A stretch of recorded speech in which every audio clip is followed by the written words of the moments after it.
अग्निमीळे पुरोहितं यज्ञस्य देवमृत्विजम्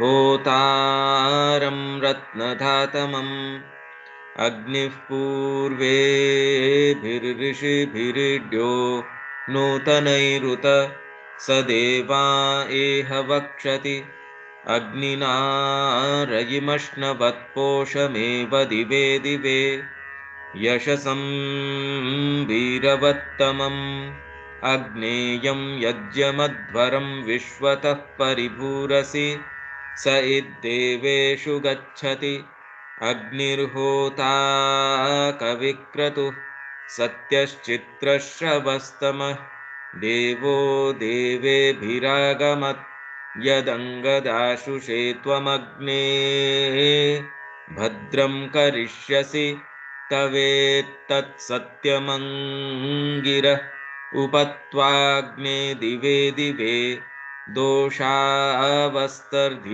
वयं नमो भरन्त एमसि राजन्तमध्वराणां गोपामृतस्य दीदिविं वर्धमानं स्वेदमे स नः पितेव सूनवेग्ने सुपायनो भव स च स्वानस्वस्तये।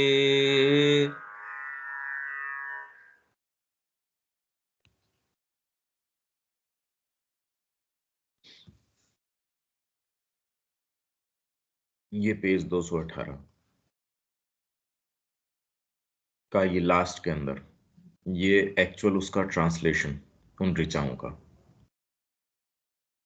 आओ हे इंद्र, अपनी प्रचुर दीप्तियों के साथ ये सोमरस तुझे चाह रहे हैं। ये शुद्ध किए हुए हैं सूक्ष्म शक्तियों के द्वारा और शरीर में हुए विस्तार के द्वारा। ये सोमरस, ये हम सारा इस परिप्रेक्ष्य में बात कर रहे हैं। श्री अरविंद बता रहे हैं कि सारी की सारी वेद की व्याख्या अध्यात्म परक है, और ये हम देखते आ रहे हैं कि हाँ, इसमें तो कोई बात ही नहीं है। पर ये क्यों नहीं ये बात सामने आई? इसके इर्द गिर्द जितनी कथा कहानियां, एक बाहरी अनुष्ठान या बाहरी कोई गाथाएं, उनकी किस तरीके से रचना कर ली गई, ये वास्तव में एक सोचने की बात है इसमें। तो ये हमारी सूक्ष्म शक्तियों के द्वारा और शरीर में हुए विस्तार के द्वारा शुद्ध किए हुए, शुद्ध है, अपवित्र चीज को या अशुद्ध चीज को, या आपने उसको फिल्टर नहीं किया, क्रूड चीज है, क्रूड को ये भोग नहीं लगाएगा। आपकी जो इंटेलिजेंस है, जो इन चीजों से मुक्त है, वो नहीं आएगी इनको लेने के लिए। और इसमें आप कोई ये भी नहीं जबरदस्ती कर सकते हो इसके साथ। ये तो यदि व्यक्ति के अंदर ये शुद्ध है तो ये देवताओं की क्रिया होगी। अब इसमें तो व्यक्ति मिथ्यात्व से जब शुरू करता है तो फिर भी व्यक्ति कहेगा मैं तो शुद्ध कहाँ हो जाऊं पहले ही दिन। तो इसमें अग्नि है, उसकी क्रिया हमने बताई है, शुद्ध भी करती है वो। संकल्प है, कहीं ना कहीं आपके अंदर जैसे ही ये प्रक्रिया शुरू होती है, वो अपने साथ इन देवताओं की क्रिया को भी शामिल करती है, उनको एक्टिवेट करती है। तो जितने भाग के अंदर वो शुद्ध होता है उतने के अंदर आप में विवेक शक्ति भी आ जाएगी। ये करना है मेरे को। इसमें सारी ही ये इसीलिए प्रक्रिया है। हवन हमने उसके अंदर अग्नि को प्रज्वलित किया, तो उसके साथ साथ आपने पहले कुछ तैयारी भी करी, उसमें कुछ प्रज्वलित किया, उसमें अब धीरे धीरे उसमें डाल भी रहे हैं आपके पास जो है वो। आओ हे इंद्र, मेरे आत्मिक विचारों के पास आओ। मन द्वारा प्रेरित होकर प्रकाश युक्त विचारक के द्वारा अग्रगति प्रदान किया हुआ ये सारे के सारे, मैं तो खाली ये कहूंगा कि आप इसको महसूस कर सकते हैं। और ये क्रिया किस तरीके से भी, हम सबके साइकोलॉजी है, उसमें कौन कौन सा भाग कैसे क्रिया करता है, आप कंटिन्यूअस इसके साथ साथ अपने विजुअलाइजेशन की भी कैसे हो सकता है ये इन्वॉल्व क्रिया किस प्रकार साधित होती है। जितना ही आप इसके ऊपर और ध्यान देंगे तो आपकी खुद की ही परतें इसके अंदर निकल के आएंगी। मैं, जिसने सोमरस को प्रशिसंचित कर लिया है, अपने उन आत्मिक विचारों को वाणी में व्यक्त करना चाह रहा हूं। आओ हे इंद्र, अपनी वेगवान गति के साथ मेरे आत्मिक विचारों के पास आओ, हे चमकीले घोड़ों के अधिपति। अब अश्व का भी हमने पढ़ा कि क्या रूपक है। शाइनिंग हॉर्सेस क्यों है शाइनिंग? प्राणिक जो हमारी ऊर्जा है और उसको आगे वहन करने वाली चीजें हैं, शाइनिंग। प्राप्त आनंद को दृढ़ता के साथ सोम रस में थाम ले। विश्वामित्र का पुत्र ऋषि मधुत छंदस सोम रस की हवि लेकर प्रकाशमय मन के अधिपति इंद्र का आवाहन कर रहा है कि वह प्रकाश में वृद्धिगत हो सके। इस सूक्त में प्रयुक्त सब प्रतीक सामूहिक यज्ञ के प्रतीक हैं।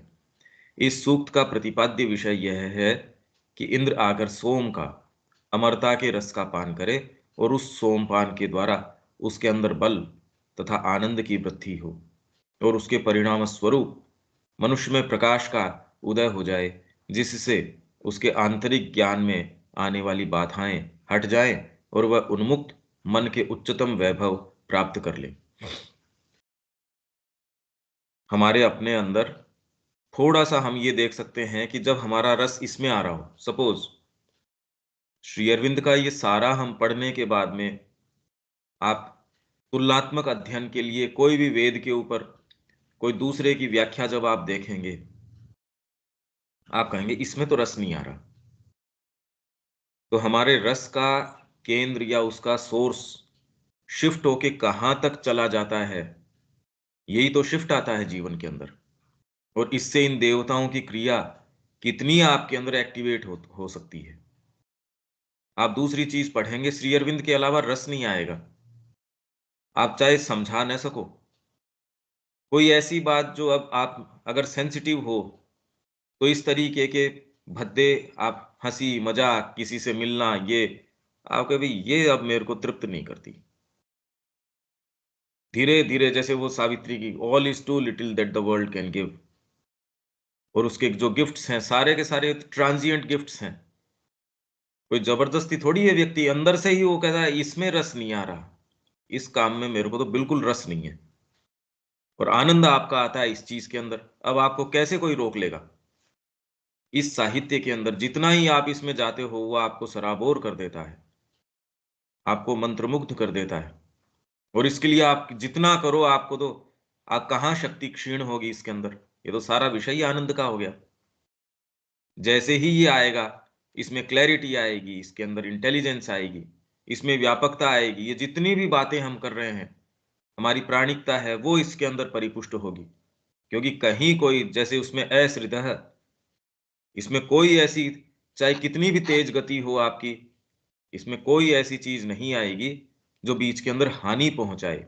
हो ही नहीं सकता, आपके बीइंग में ऐसी कोई चीज ही नहीं है, आप कर ही नहीं पाएंगे।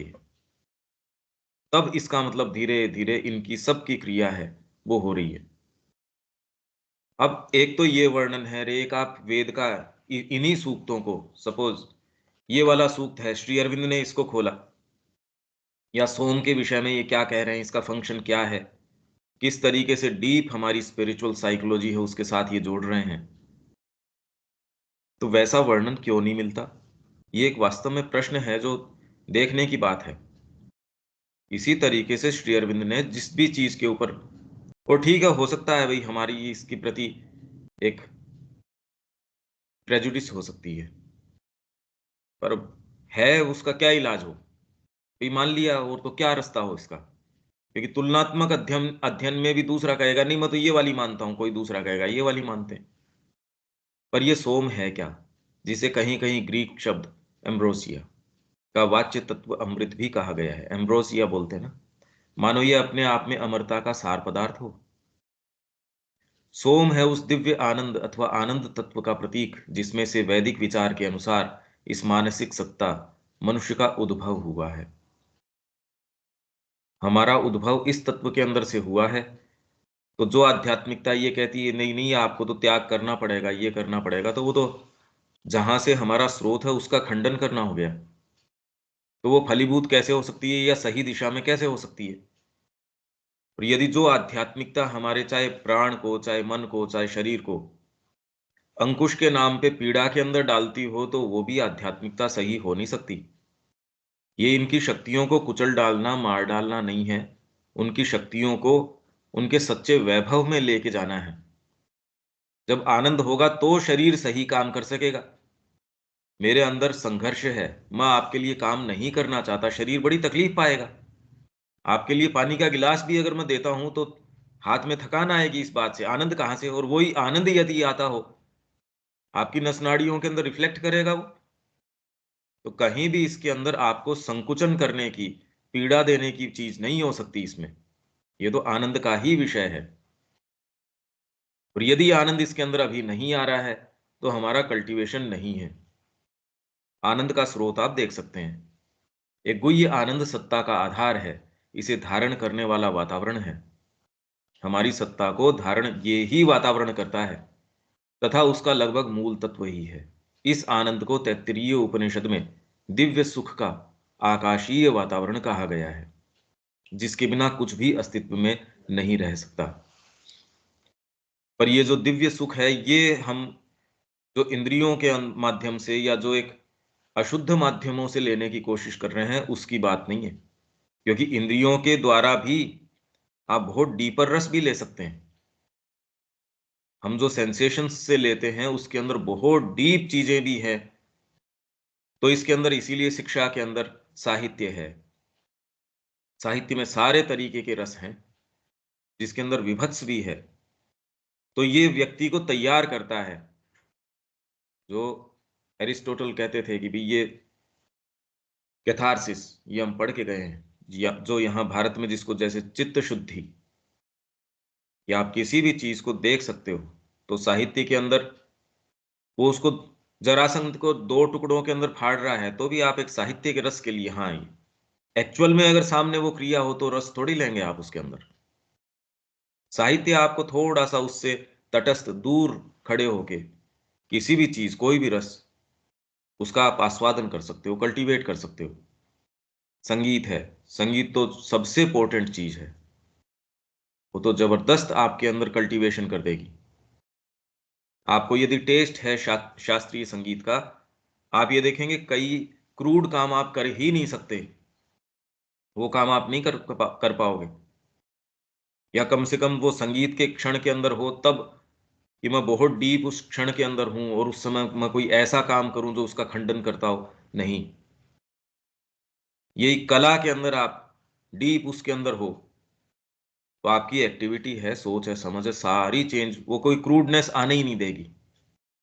और इसका कोई अंत नहीं है। ये तो आपको कितनी ऊंचाई तक उठा के कितनी गहराई तक लेके जा सकती है। इसीलिए श्री अरविंद ने कहा कि पूरे राष्ट्र के अंदर जहां देखो वहां ये चीजें आपको चारों तरफ इस वातावरण को परिवेष्टित करती थी। हर बच्चे को ऐसे ऐसे उदाहरण जो है उसकी कल्पना शक्ति के सामने रखे जाते थे। अब सोचो, इसलिए ये चीज इस तरीके से। और आज हम क्या परोस रहे हैं उसके सामने, उसके आदर्श हम क्या रख रहे हैं? वो तो देखो आप सारे समय मीडिया में क्या किस चीज को वो रख रहे हैं कि ये अगर करोगे तो ये प्राप्त होगा आपको। तो वैसे के अंदर जो रूप अब पैदा हो गए, जो विषमताएं आ गई, तो उससे अब हम ये कहें ये कैसे आ गई? अरे तो ये तो उसका नेचुरल आउटकम है। तो दिव्य सुख, ये कल्टीवेशन की आवश्यकता है। हम सोचे दिव्य सुख यूं ही ऐतरेय उपनिषद में बताया गया है। ये तैत्तरीय उपनिषद, ये ऐतरेय उपनिषद, कि सोम चंद्र देवता के रूप में विराट पुरुष के मनस से पैदा होता है। क्योंकि चंद्र को जो है डिलाइट का देवता, डिलाइट है, आर्टिस्टिक आपका क्रिएशन है, उसका इमेजिनेशन है, इन सब का, आनंद का, ये चंद्र।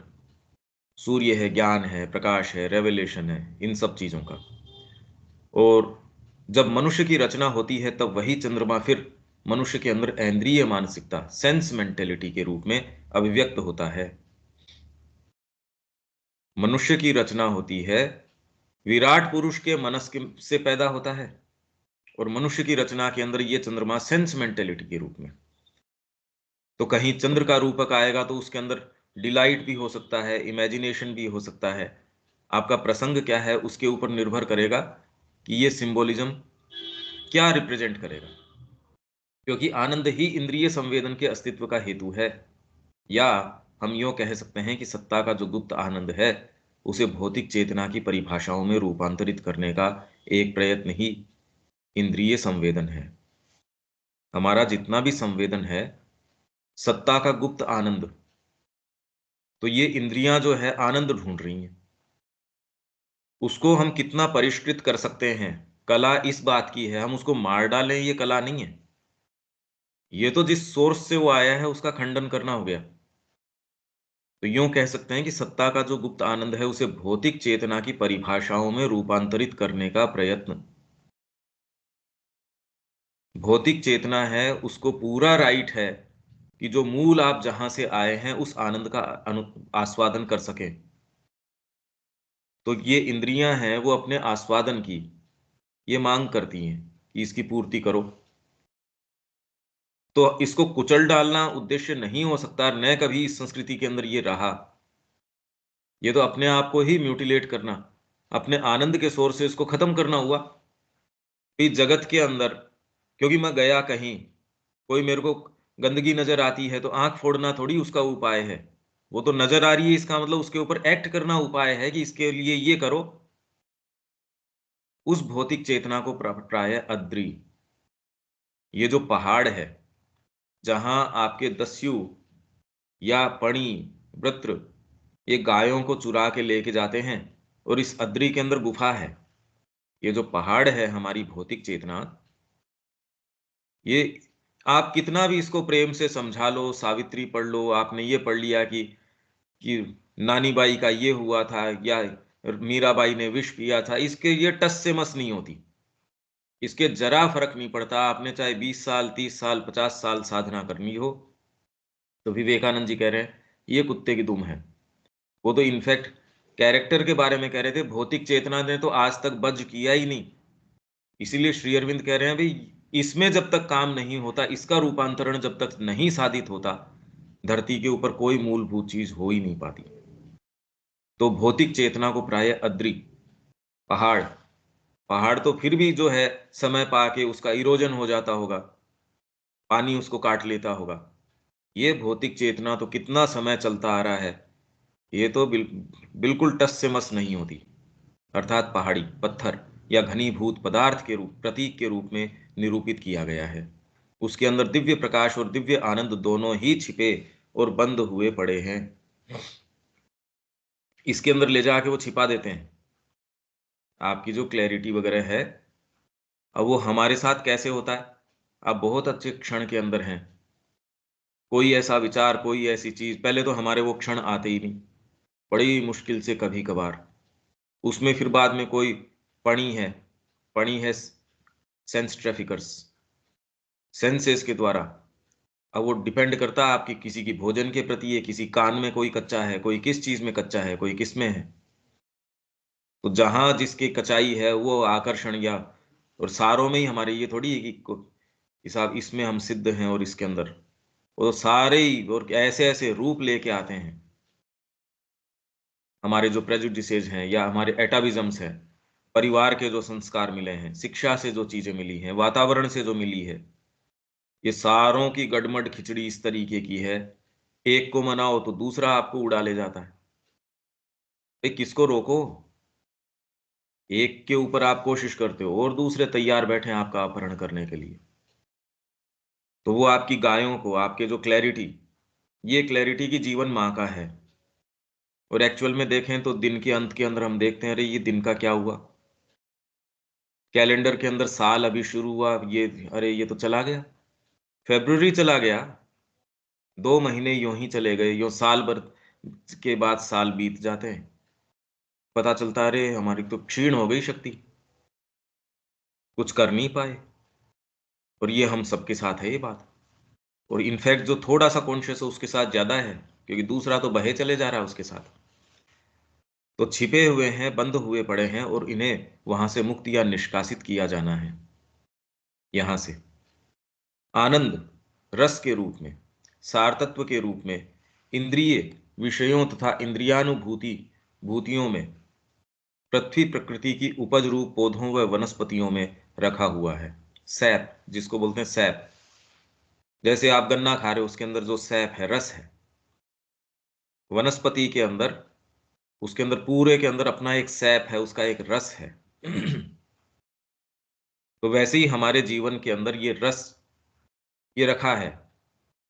अब वो कैसे, किस तरीके से उसका आस्वादन करें, कैसे निकालें उसको। और इन वनस्पतियों में से रहस्यपूर्ण सोमलता सब इंद्रिय क्रियाओं तथा उनके सुख सुख भोगों के पीछे रहने वाले उस तत्व का प्रतीक है जो दिव्य रस प्रदान करता है।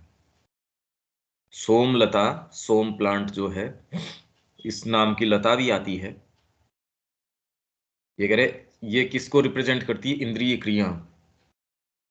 रहस्यपूर्ण सोमलता सब इंद्रिय क्रियाओं तथा उनके सुख भोगों के पीछे रहने वाले उस तत्व का प्रतीक है जो दिव्य रस प्रदान करता है, जिससे दिव्य रस निचोड़ा जाता है।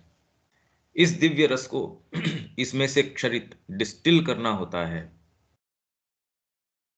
क्रूडली तो सारे ले ही रहे हैं, भोजन के माध्यम से ले रहे हैं, पर जैसे ही आप इसको डिस्टिल करते हो तो फिर बाद में ये कि भोजन आपकी ग्लूटनी को शांत करने के लिए नहीं, आपकी खाली फिजिकल हंगर के लिए ही नहीं, जो माँ ने वहां कोटेशन टांग रखा है कि जब आप भोजन करें तो खाली भौतिक आपकी जो आवश्यकता है उसकी ही पूर्ति नहीं, यहां तो भौतिक किसकी, यहां तो इंद्रिय तृप्ति के लिए, रसना की तृप्ति के लिए शरीर कह रहा है नहीं, ये नहीं, पर नहीं, मान ही नहीं रहे। तो जब उसको डिस्टिल करते हो आप, क्षरित करना होता है, और एक बार क्षरित हो जाए तो फिर इसे विशुद्ध करना और तीव्र बनाना होता है। ये पूरी प्रक्रिया है, और खाली जीभ का ही नहीं, आंख का भी। तो इसलिए ब्रह्मचर्य के अभ्यास से वहीं से उसको ये टेस्ट प्रदान किया जाता था। यहां तो उखाड़ दिया जाता है इसको, कि कहीं थोड़ा बहुत आपके अंदर कुछ विशुद्ध रस आ भी रहा हो तो उसको कैसे हम इसका सत्यानाश कर दें। हम ये बार बार ये बात करते आ रहे हैं कि शिक्षा के अंदर कहीं ये प्राणिक प्रकृति को, क्योंकि शरीर डिस्टिल करेंगे कैसे? जो सबसे कीमती हमारे जीवन की चीज है कि ये आनंद, वो ही आपने मार डाला, और उसको लेने की जो पद्धति है उसको मार डाला। अब पूरी उसकी जो एग्जिस्टेंस है अर्थ के ऊपर, वो एक पशु की बना दी है, कीड़े की बना दी है आपने, उसको कीड़ा बना दिया।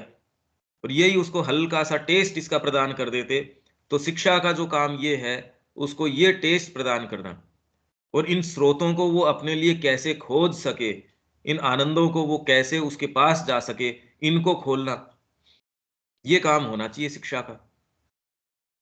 भाई ये पढ़ के कितना स्पष्ट हमको एक प्रतीत होता है, इसमें कोई सब्जेक्ट आप पढ़ा दो, ये भाग आपके टच किए ही नहीं। अब कितनी भी आप प्लानिंग करो, ये बैठ के कितने लोग हैं आजकल प्लानिंग कर रहे हैं, ये भाग का उनको सेंस नहीं है। बताओ, कभी भी आधार ही नहीं है ना शिक्षा का। हमारे बीइंग को जब तक हम नहीं समझते, तो उसके लिए की गई प्लानिंग जो है वो कभी भी मीनिंगफुल कैसे हो सकती है? खेत की कंडीशंस या ये चीजें मैंने कभी जानी नहीं, और मैं उसके लिए योजनाएं बना रहा हूं ऐसी चीज की, बताओ वो भूमि के ऊपर काम कैसे करेंगी? तो इसमें से क्षरित करना होता है। हमने स्रोत बताया ही नहीं बच्चे को, हमको ही नहीं पता कि अरे आनंद तो यहां से आ रहा है। तो इंद्रियों को अब वो आइदर तो फिर बाद के अंदर इंद्रियों को मार डालने वाली आध्यात्मिकता के अंदर चले जाएंगे कि इसके अंदर क्रश कर दो, ये भी कोई एक विकल्प नहीं है। और इधर जो है, इसको इतना उघाड़ दो कि इसके अंदर फिर बाद में आपके कोई देवताओं की क्रिया नहीं, इसके अंदर तो फिर बाद में जो दिति के पुत्र हैं दैत्यों की क्रिया इसके अंदर होती है। जितना ही आपके अंदर सो कॉल्ड आपकी मेंटेलिटी बड़ी डेवलप्ड है, तो उतना ही आपके अंदर और ज्यादा खराब ये स्थिति होती है, उतना ही आप अपने लिए और साम्राज्य तैयार कर लेते हैं दूसरों को कुचल के, प्रकृति का दोहन करके। आप जो अपने क्रिया कर रहे हैं, जो व्यापार कर रहे हैं, उसको देखिए, क्या ये है उसके अंदर? भाई एक और हम माँ का काम कर रहे हैं उसके अंदर। तो ये रस जो है, धीरे धीरे ये शिक्षा का मेन केंद्र बिंदु होना चाहिए, हर व्यक्ति का केंद्र बिंदु ये होना चाहिए कि ये उसको सोम, जो आनंद है सत्ता के हर भाग, और उसकी मांग है आपके, आप उसको नहीं रोक सकते, उसको दबा नहीं सकते। तो दिव्य रस को इसमें से क्षरित पहले तो डिस्टिल करो, उसमें से भाई रस की जैसे है, मैंने पहले तो मिक्सी के अंदर कोई चीज को चलाया, चला के फिर बाद में उसको कपड़े के अंदर से निचोड़ा, निचोड़ के अभी भी वो क्रूड है। जैसे होम्योपैथी की दवाई आप बनाते हो, वो तो क्रूड मिला आपको, अब उसको डिस्टिल, या कोई भी चीज को, पर ये एक ऐसी है कि जितना ही आप इसको डिस्टिल करते हैं, जितना ही आप इसको प्योर बनाते हैं, इसकी एक बूंद आपने, एक दृष्टिपात, एक लुक माँ का, आपकी आत्मा का एक क्षण, वो इनफ है, वो पूरे जीवन के लिए इनफ है। और यूं यदि आपको वो प्राप्त नहीं हुआ, तो भले आप जीवन भर कुछ भी करते रहो, कुछ नहीं प्राप्त होता। इतनी पोटेंट चीज है, इतनी शक्तिशाली चीज है ये। अब बताइए करना क्या चाहिए, ये तो साफ साफ है अपने आप के जीवन में। और ये आगे क्या करना चाहिए, शिक्षा में ये चीज लानी चाहिए, या हम किस तरीके से माँ का, श्री अरविंद का कार्य है। और ये कहीं भी भारतीय संस्कृति की जो मूल, जो केंद्रीय चीज है, इसमें और इसमें कहीं कोई विभेद है ही नहीं। भारतीय संस्कृति भी यही बात कर रही है, इसलिए कहां समझ में आए बताइए, पढ़ लो भले ही, कि न तो हमको बताया किसी ने ये बात, भाई हमारे परिवार ने कभी भी इस चीज की व्यवस्था करी नहीं, उनके ऊपर वाले जो है उन्होंने उनके लिए नहीं करी।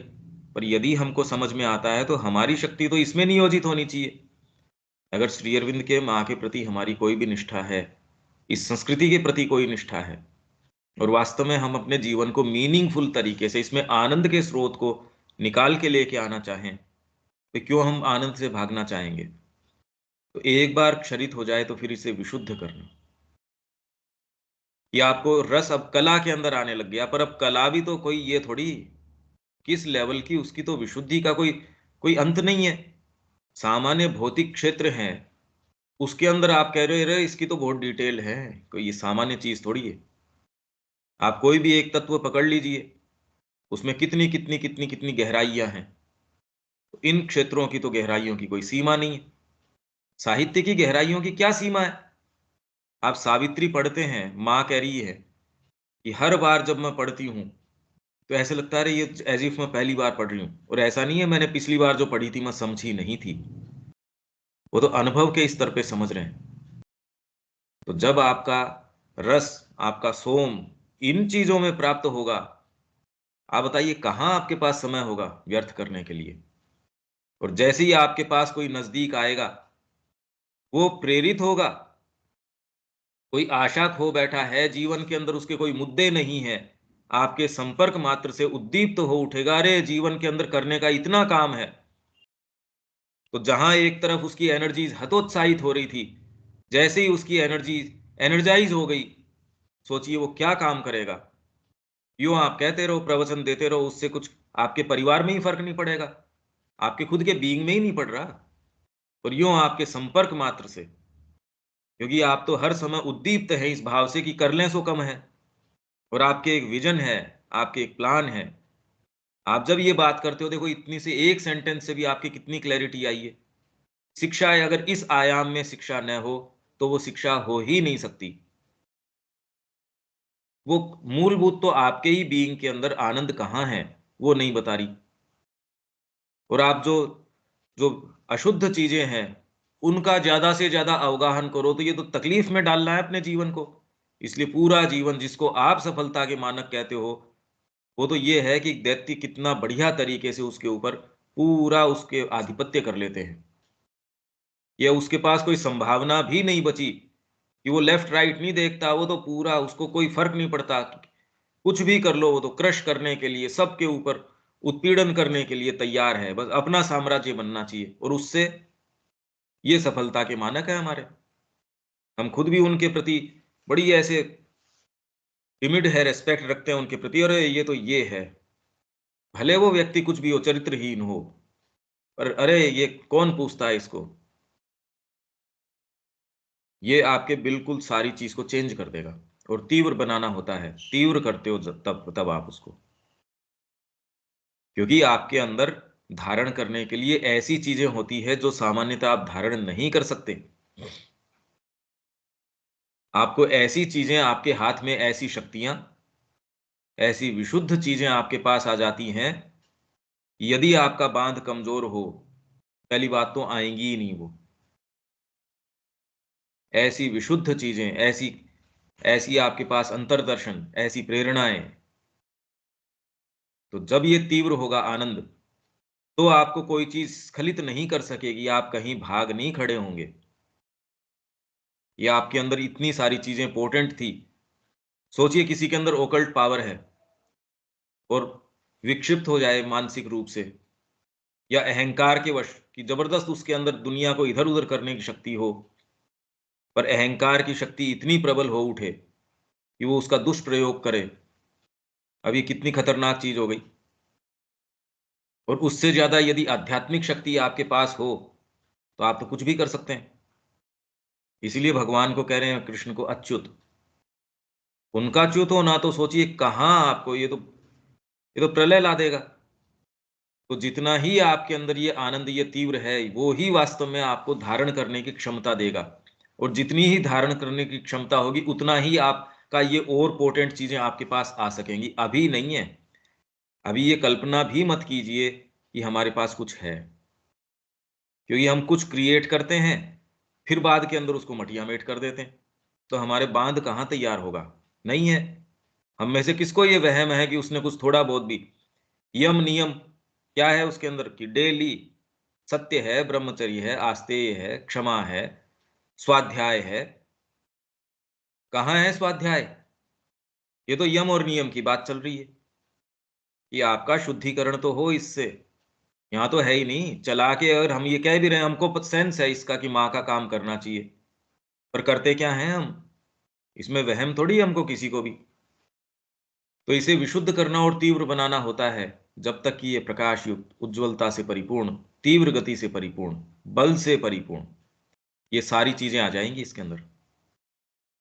इसके लिए बेस्ट रूपक, जो ये बार बार मैं ये कह रहा हूं, जो बांध का, तो ब्रह्मचर्य वाले, आप अपना जो इंडियन कल्चर वाली पुस्तक है, उसमें आप यही देखो, श्री अरविंद यही कह रहे हैं कि इसमें इलेक्ट्रिफिकेशन कर देगा आपका बांध इतना, और जितना ही वो बड़ा होता जाता है उसकी गंभीरता, हालांकि शक्ति भी उसकी उतनी ही अनंत गुना बढ़ती जाती है। ये कोई, ये नहीं है कि ग्रेजुअल प्रोग्रेशन है, ये तो एक्सपोनेंशियल से भी ज्यादा है। ये तो 1 फुट भी आप बांध की ऊंचाई बढ़ाते हो, तो उसका जो जो दबाव है, या जो उसकी धारण क्षमता है जल की, और उससे जो उत्पन्न होने वाली बिजली की उसकी जो क्षमता है, या फिर जिस जिस एरिया को सिंचित करने की उसकी क्षमता है, वो सारी की सारी बहुत जबरदस्त रूप से बढ़ती जाती है। पर प्रलय की भी क्षमता उसकी और भयंकर हो जाती है। इसलिए अच्छी बात है कि हमको कुछ है नहीं, शक्ति है ही नहीं। भोजन देखते ही हम फिसल जाते हैं, कोई ऐसी चीज देखते ही फिसल जाते हैं। छोटी छोटी चीजें तो हमसे सही नहीं होती। हमारे जो नोशंस हैं हेल्थ को लेके, परिवार को लेके, व्यापार को लेके, या जीवन को जिसको भी लेके, कहाँ उसको तो नहीं तोड़ पा रहे हम। तो इसलिए हम ये कल्पना करें कि नहीं, मेरे को ये उस समय ये सोम आया था, ये आया था, कभी नहीं। ये कल्पना न करें। तो ये सारे गोमत, आशु, युवाकु, नज, ये सारे इसके, आप देख रहे हैं कितनी डीप साइकोलॉजिकल ये क्रिया है। सोम का ये दिव्य रस, इसलिए पूरा एक मंडल, नवम मंडल जो है, अभी तक यदि सोम का स्रोत नहीं खुला है, अभी कुछ प्रक्रिया नहीं हुई है। वो आनंद ऐसा कि आपको रुकने नहीं देता, तब क्रिएट हुई ये सारी चीजें। नहीं, आप कितना भी अपनी मशीनें लगा लो, आप ये वाली जो चीजें हैं अभी भी जो भौतिक रूप से उपलब्ध हैं, ऐसी मूर्तियां, ऐसी चीजें, मुस्लिम आक्रांता, उन्होंने अपने जो ये लिखवाते थे हिस्टोरियंस से, कोई किसी ने अकबरनामा लिखवा रखा है, किसी ने कोई नामा लिखवा रखा है, वो सारे अपने लिखवाते थे। तो वहां से वो उस समय बाहर से आया, तो मंदिर के मंदिर तोड़ रहे थे ये वृंदावन के ओर के सारे। ये संध्या जैन की पुस्तक के अंदर है, उस 4 भाग, इंडिया एज दे सा। उसमें उस व्यक्ति का, उसने देखा उस मंदिर, उन मूर्तियों के सामने खड़े होके, और जिन धातुओं की और जिन चीजों की वो थी, उसने कहा भाई ये तो मानवीय कल्पना के परे है, क्षमता नहीं, कल्पना के परे है, ये कैसे बनाया होगा? हमारे पूरे साम्राज्य को बेच दिया जाए तो ये एक चीज नहीं, ये नहीं बन सकती।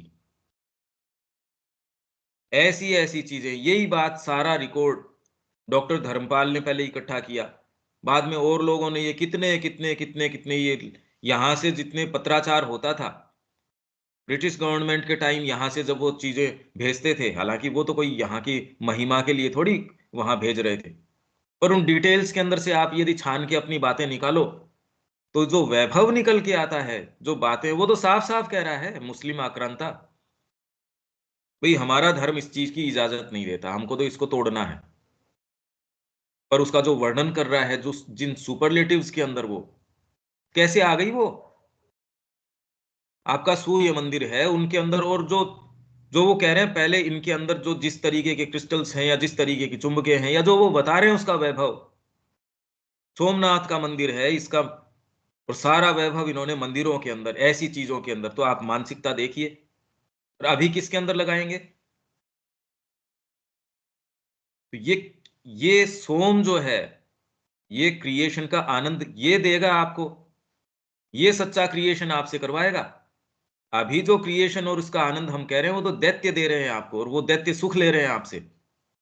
जो इंद्रिय सुख आप ग्रहण कर रहे हो और जिसको आप सफलता के मानक कह रहे हो, वो तो दैत्य पूरे से पूरा आपके ऊपर अपना पसार उन्होंने कर लिया है, उसको आप सफलता के मानक समझते हैं। ये संस्कृति बिल्कुल अलग। थोड़ा सा भी इसका रसपान यदि हम कर लें तो हम मुक्त हो जाएंगे। हमारी वर्तमान दशा तो बड़ी कमजोर दशा है। कोई एक रस या एक ये बातचीत भी देखो कितना आनंद देती है। सोम का ये दिव्य रस देवों का मुख्य भोजन बन जाता है। अभी आ ही नहीं रहा हमको, अब बेचारों को भोजन दे कहां से? अब बताओ, ऐसे स्थान के ऊपर आप किसी गेस्ट को बुला लो जहां उसको पता है कि यहाँ इनके पास भोजन की व्यवस्था न तो है और न हो सकती, 20 दिन आपके पास कौन गेस्ट आएगा? और चलो अंतरंग आपका है भी, पर इतना दुर्गंध युक्त ऐसा आपने स्थान बना रखा, वो पहले कहेगा भैया मैं तो नहीं आऊंगा, यहां मैं नहीं आऊंगा। जैसे भगवान शंकर ने मना कर दिया माँ को कि भाई मैं तो अभी जब तक ट्रांसफॉर्मेशन नहीं हो जाता मैं यहाँ नहीं आऊंगा, ये मेरे से नहीं आया जाता यहाँ।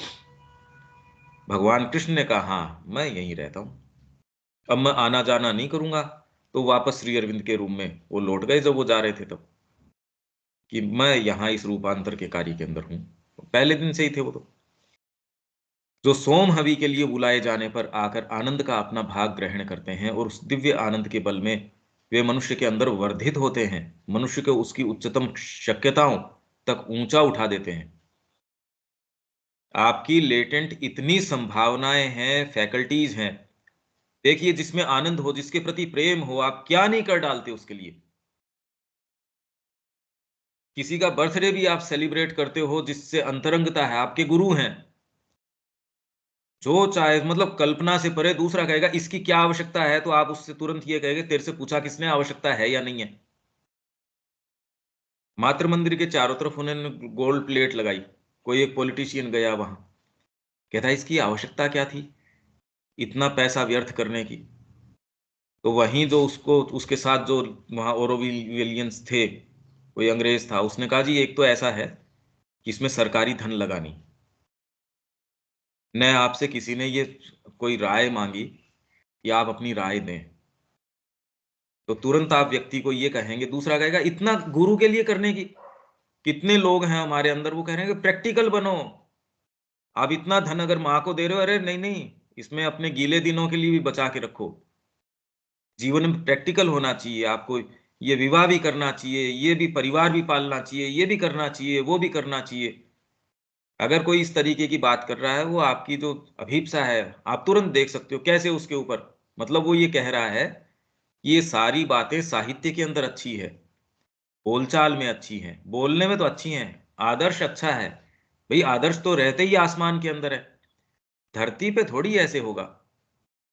ये कह के उसने उसकी जो जो पोटेंसी है उसको खत्म कर दिया और उसे परम अनुभूतियों के योग्य बना देते हैं, जो अपने अंदर के आनंद को हवी बनाकर दिव्य शक्तियों के लिए अर्पित नहीं करते। ये जो कल इन्होंने पूछा था प्रश्न रविकांत जी ने, वो ये है, जो आपके इस आनंद को, हमारा कल जो आपने लास्ट में पूछा भाई ये क्या बात है, तो यदि आप उस आनंद की भी हवी नहीं बना देते, छोटे छोटे छोटे छोटे उन्होंने अपने बना रखे हैं, कोई किसी ने कोई छोटा आश्रम बना रखा है, किसी ने बोला हमको इसमें आनंद आ रहा है, उसकी हावी नहीं बनाई, उसको भी ऑफर नहीं किया दिव्य शक्तियों को, तो आप वहीं के वहीं रुक गए।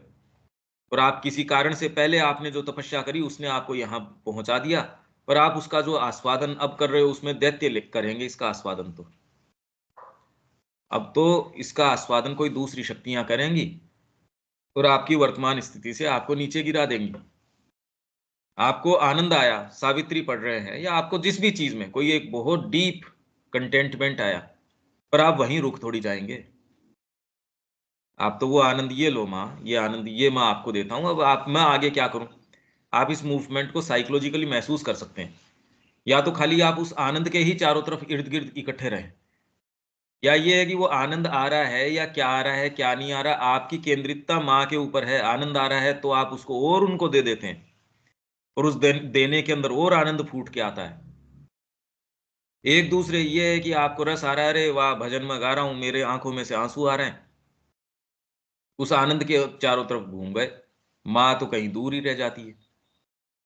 ये कुछ ऐसी चीजें हैं भी, ये तो खुद के अंदर किस तरीके से ये क्रियाएं काम करती है। पहले तो आनंद आए, फिर उसका हम उपभोग स्वयं अपने निम्न उद्देश्यों के लिए करना शुरू न कर दें, जो अपने अंदर के आनंद को हावी बनाकर दिव्य शक्तियों के लिए अर्पित नहीं करते, अपितु अपने आप को इंद्रियों तथा निम्न जीवन के लिए आरक्षित रखना पसंद करते हैं, वे देवों के पूजक नहीं अपितु पणियों के पूजक हैं। तो वो बार बार भजन भी गा रहे हैं, माँ के लिए सो कॉल्ड एक्टिविटी भी कर रहे हैं, पर उसके अंदर इसलिए उनको बेचारों को आनंद नहीं आ रहा। ये कारण है, पणि इंद्रिय चेतना के अधिपति हैं, ट्रैफिकर्स ऑफ सेंस हैं ये। जैसे ट्रैफिकर, ह्यूमन ट्रैफिकिंग, लड़कियों को उठा लिया, उनको प्रोस्टिट्यूशन के अंदर डाल दिया, तो मतलब जीवन नरक कर दिया। तो वैसे ही ये आपकी ट्रैफिकिंग करते हैं और जीवन को नरक कर देते हैं, और ये हमको लगते हैं हमारे मित्र। जोरदार बात ये है।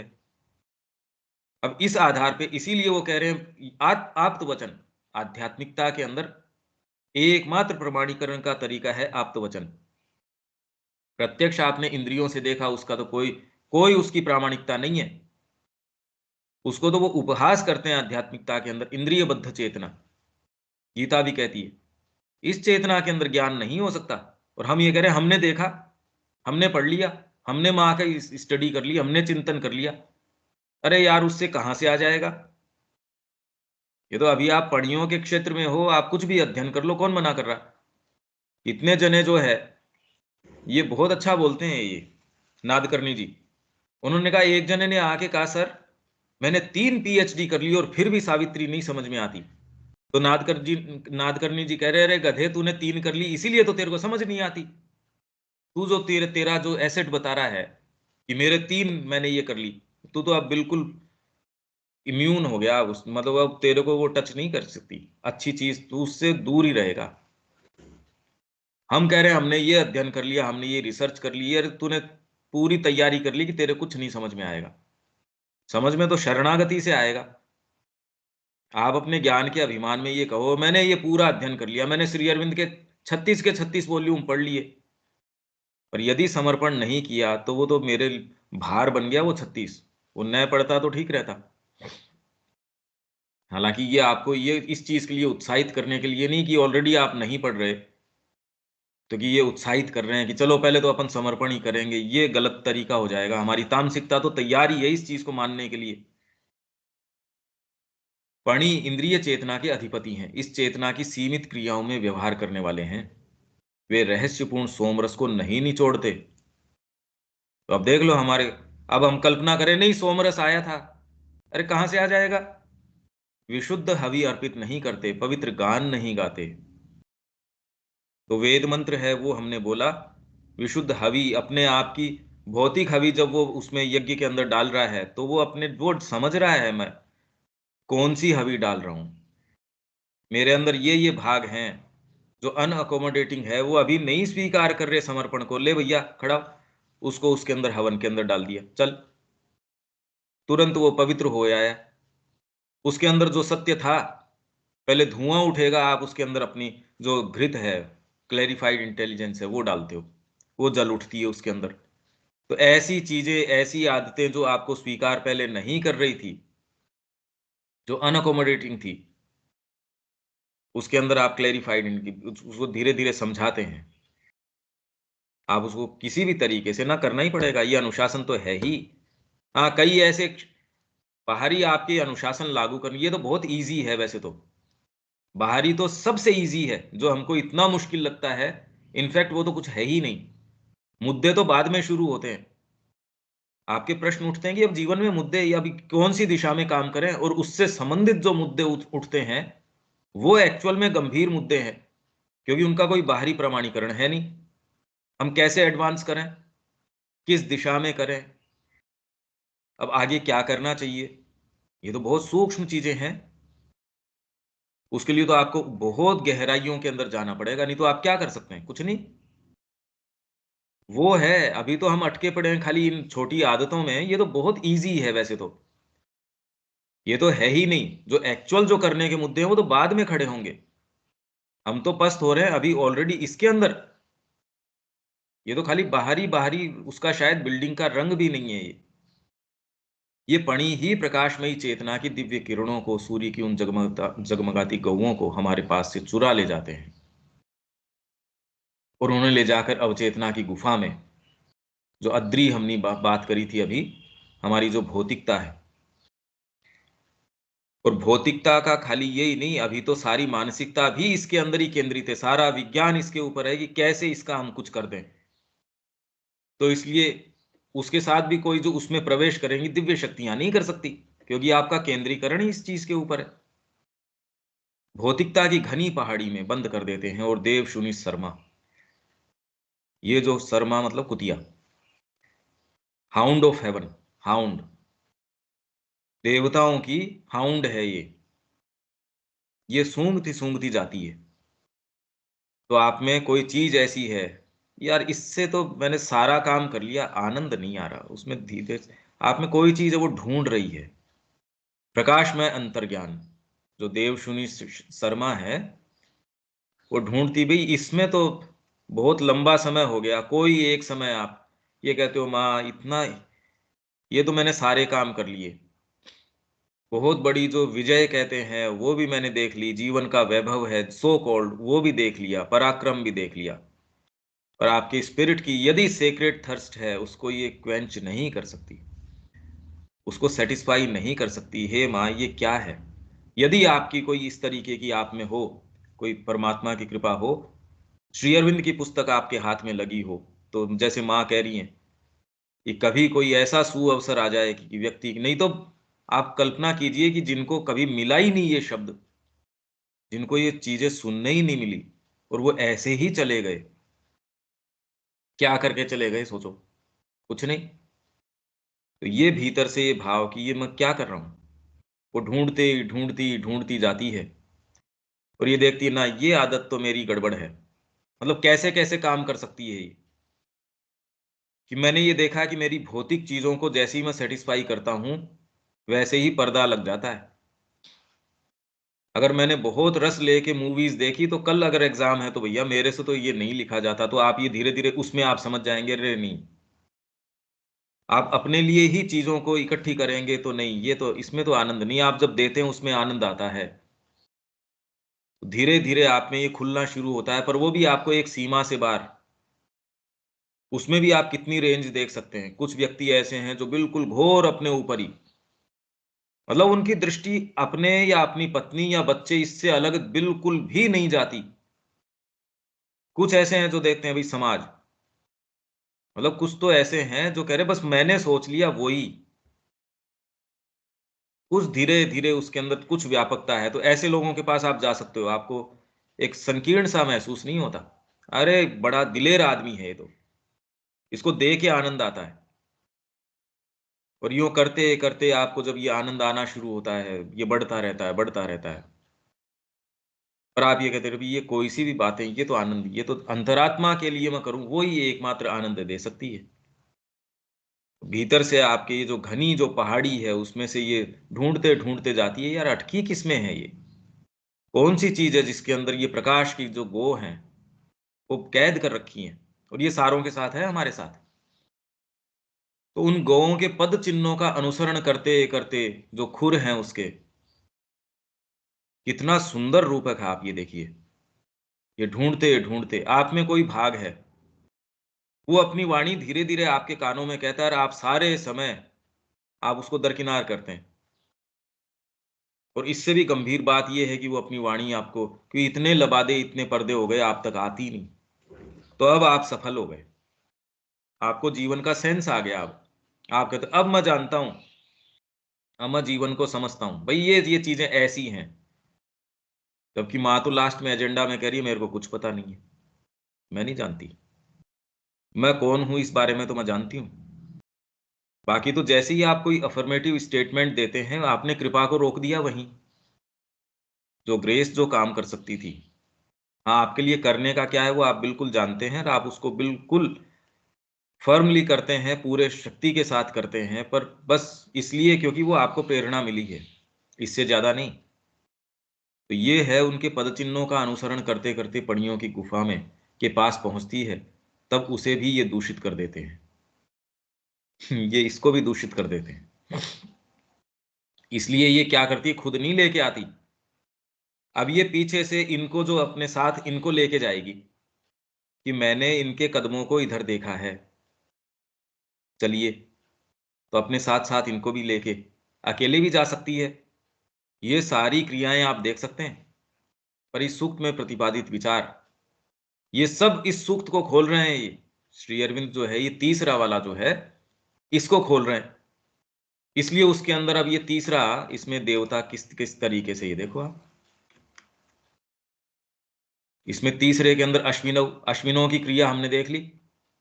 ये आपकी जो प्राणिक प्रकृति है उसके अंदर कैसे ये आपको ऊर्जावान कर देंगे। अश्रित है इनकी जो गति है, इनके घोड़ों की, वो कभी भी आपको हानि नहीं पहुंचाएगी। फिर बाद में इंद्र की क्रिया, वो हमने देख लिया। विश्व देवा, ये सारों की, तो अब ये क्या कह रहे हैं, इस विशेष अवस्था से संबंध रखता है जबकि पणियों का अतिक्रमण किया जा चुका है, और यहां तक कि वृत्र या आच्छादक भी, आच्छादक भी कवरर, आप में ये क्लैरिटी है, आपको वो अपने स्थान से गिरा नहीं सकते। आप पूरा अपने आप पे अनुशासन रखते हो, पर आच्छादन कर देंगे, हेल्थ के माध्यम से कर देंगे।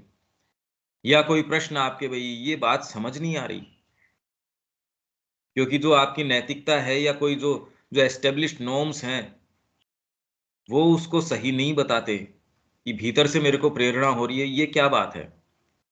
या फिर कोई ऐसी कि आपके ऊपर, मतलब ये कवरिंग कई तरीके से हो सकती है, और बिल्कुल ये बताई जा सकती है कि अरे ये कवरिंग है, और व्यक्ति को पता भी चलता है, वो कह रहा है यार कोई चीज ढकी गई है, इतनी क्लैरिटी होती है। और अंदर से ये कोई चीज उसको थामे भी रखती है। तो इस मार्ग का व्यक्ति है, वो ये जानता है कि कोई ठीक है, अब ये आच्छादन है, वो माँ की जो है उपस्थिति को पुकारता भी है। इनफैक्ट यदि उसको ये पता भी चल जाए कि ये मेरी इस व्यक्ति के प्रति आसक्ति है, या मेरा रिजेंटमेंट है, या मेरे ग्रजेज हैं, मेरे को इस आश्रम में कुछ व्यवस्था है वो सही नहीं लग रही, कोई कारण से आच्छादन आ जाएगा, माँ के पास है उनकी व्यवस्था, तो वो कहेगा ठीक है जो माँ कर रही है वो देखो अच्छे से अच्छा ही है। ये कहे कि भी पर वो धीरे सी उसके अंदर कोई ना कोई, दिलीप कुमार रॉय जैसे, अब क्या करें, सारे हमारे तो गुरु ऐसे हैं, पर अब वो पर्सनल सेवा नहीं देते किसी को। कृष्ण प्रेम ने उनको कहा कि गुरु सेवा जो है वो तो बहुत ऊंची चीज है। तो कहते भाई हमारे गुरु तो इस तरीके के हैं, तीन चार पांच लोग ही हैं, उनको तो डायरेक्ट टच मिलता है। तो श्री अरविंद ने कहा तुम ये जो उन्होंने पत्र लिखा फिर बाद में कि भी इन्होंने तो कोई विशेष साधना या कोई ऐसी चीज, या इनको तो विशेष लाभ हो रहा है। हमारी, आप ध्यान से देखेंगे, अब लाभ का और हानि का ये प्रश्न उठता कहां से है। और जैसे ही ये लाभ हानि, मेरी साधना, मेरा ये, पहले तो ये भाव उठे जो अपने आप की सारी चीजों को दरकिनार करके अपने आप को झोंक दे इसके अंदर। अब उसके ये मूवमेंट्स, मेरी साधना हो भी रही है या नहीं हो रही है। अरे 20 साल मैंने लगा दिए, माँ तो मेरी तरफ देखती नहीं है। या ये, या जो सारे पत्र, मैं तो बार बार कह रहा हूं, पत्र देखो आप कैसे ये कवर करते हैं। और यदि आपके थोड़ा अभिभूत कर दिया और कवरिंग ठीक कर दी और अपना अड्डा जमा लिया, तो धीरे धीरे कवरिंग और ऐसी कर देंगे। यदि आप सिंसियर हैं तो फिर आपके दिमाग में ऐसे विचार भी, यार अपन कर तो पाएंगे नहीं, इससे तो इस जीवन को लंबाने से क्या फायदा, आत्महत्या कर लो। और ये उसको लगेगा मैं सिंसियर हूं, और ये उसके साथ ही ज्यादा पकड़ लेंगे क्योंकि उसके नेचर में कोई ऐसी चीज है। तो ये कवरिंग इतनी भयंकर हो सकती है, ये वृत्र कर देगा ये काम। और कोई चीज मैं नहीं कर सकता जीवन के अंदर, पर अब मैं क्या करूं, मेरे को कुछ ऐसा है, तो इसलिए धीरे से ये कहेंगे मर जाना ही ठीक है। मतलब श्री अरविंद के पत्रों का एक बहुत अच्छा अंश इसी मुद्दे के ऊपर है कि कैसे वो आपको ये वाले सजेशन देते हैं, जिसके अंदर कॉमन जो है, दम घुटता है यहां, तो यहां मेरी प्रगति नहीं हो पा रही, यहां मेरे को ये है सफोकेशन, तो एक इतना कॉमन शब्द है। ये कुछ दिन पहले ही मैं इसके दमदर के अंदर अपना जो है उसके अंदर ये है, और पत्रों में भी है, ये कॉमन, वो कवर कर लेता है आपको, अरे यो हो दम घुट रहा है, व्यवस्थाएं ठीक नहीं है ये, और फिर आप उसके ऊपर से कहो ये माँ का कार्य नहीं है, ये श्री अरविंद का कार्य नहीं है। ये सारी चीजें आपको कवर कर लेती हैं। ये वाला पैराग्राफ हम कल यहां से फिर से लेते हैं। मेरे ख्याल से यहां जितनी चर्चा आ रही है, थोड़ा बहुत आप इससे रिलेट कर पा रहे होंगे, और इसके ऊपर और आपको ध्यान चिंतन अपना एकाग्र करना चाहिए। आपके बीइंग की जो लेयर्स ये खोल के लेके आएगा, आप कल्पना तक नहीं कर सकते कि इसमें क्या चीजें निहित है।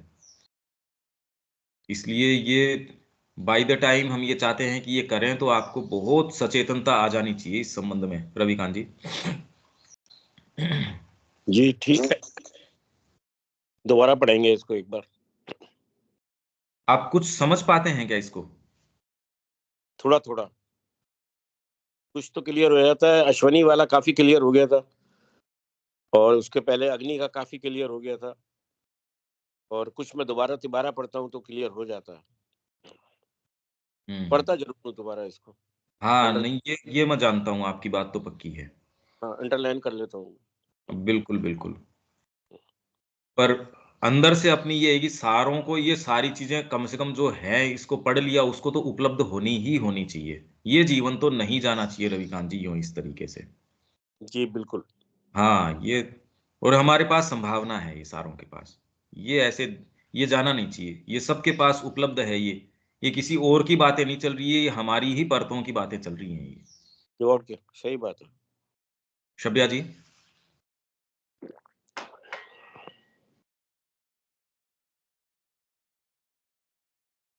हेलो। और किसी के कोई बात है क्या शब्या जी? हाँ भैया, हाँ ये जो चैप्टर हम लोग पढ़ रहे हैं, जी। हमारे अंदर का एक एक परत खोल रहा है। हम लोग इस तरह से कभी सोचे ही नहीं थे। बचपन से माँ के मुंह से हम सुनते आए थे कि सच, हर माँ का आइडियल हरिश्चंद्र थे। हमको हमेशा बोलती थी सच को पकड़े रहो, तो हम बोलते थे नहीं बनेंगे हरिश्चंद्र, सब राजपाट चलना जाता है, हम इंद्र बनेंगे। अब हम माँ बोलती थी इंद्र छली देवता है, उसका पूजा मत करो। आज हमको समझ में आ रहा है कि इंद्र क्या है। छली देवता इस सेंस में बोलती, हाँ पर पौराणिक जो इंद्र है, दिमाग में हम लोग को आज तक डाला ही नहीं जाता था कभी। भगवान का पौराणिक इंद्र इसका का रूप। फंक्शन अलग है। हाँ पौराणिक जो इंद्र है हाँ, उसका फंक्शन वैदिक जो इंद्र है उससे अलग है। अच्छा, हमेशा बोलती थी इंद्र को कभी मत फॉलो करो, इंद्र को।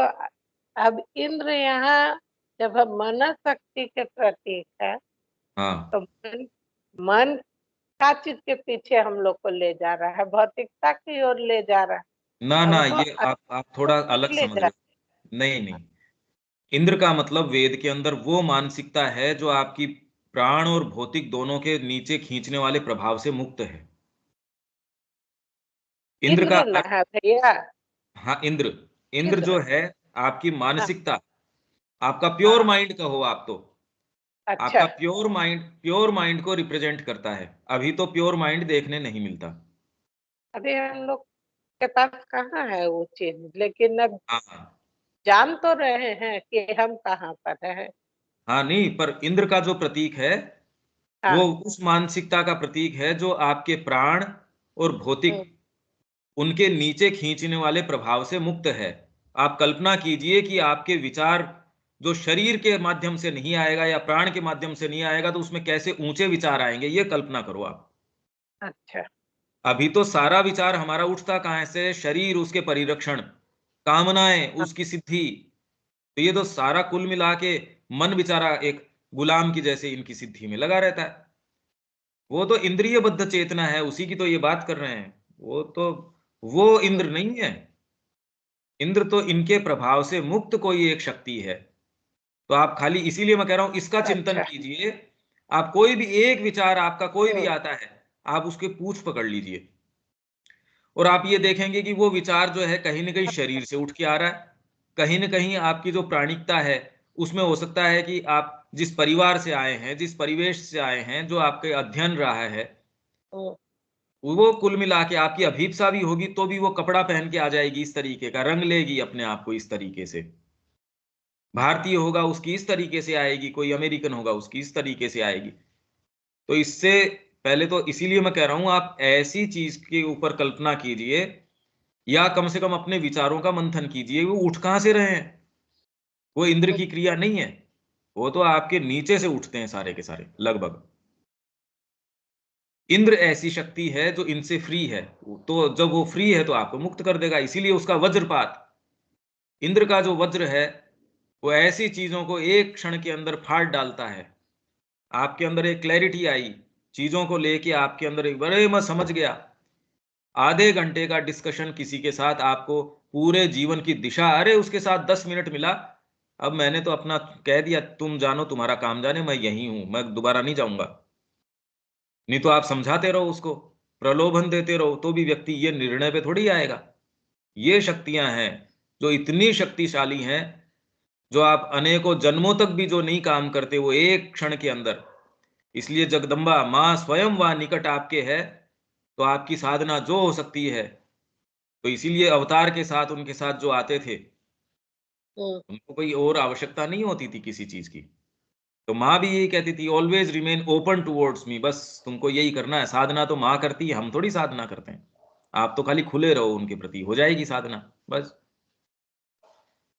हम कल यहां से फिर आगे लेंगे। बाकी ठीक है। आप बहुत गहन ये मंथन कीजिए, आपके सारे बीइंग को सोना बना देगा ये शब्या जी। ये बहुत विशिष्ट चीज है, ये कल्पनातीत चीज है और एकमात्र श्री अरविंद ने ये चीज कही है। और कहीं तो ये सोचने समझने भी नहीं है, तो इसको हम गंवा नहीं सकते। ये सबसे कीमती चीज इस ब्रह्मांड में कोई चीज हो तो उससे सबसे कीमती यही चीज हमारे लिए चल रही है। और इसका कितना हम लोगों तक लेके जा सकते हैं, आप इसको लेके जाइए कि उनको यदि ये आनंद का स्रोत मिल जाएगा, एक को, दो को, तीन को, तो हम एक सही दिशा में लोगों को भी लेके जा सकते हैं, एक सच्ची चीज जा सकती है। तो ये अपने इसमें प्रयास कीजिए, ये पुस्तक लोगों के पास जितने के पास पहुंचा सकते हो। यहां हम विराम देते हैं, कल मिलते हैं। जय श्री मां। जय श्री राम। ठीक कर रहे हैं भैया।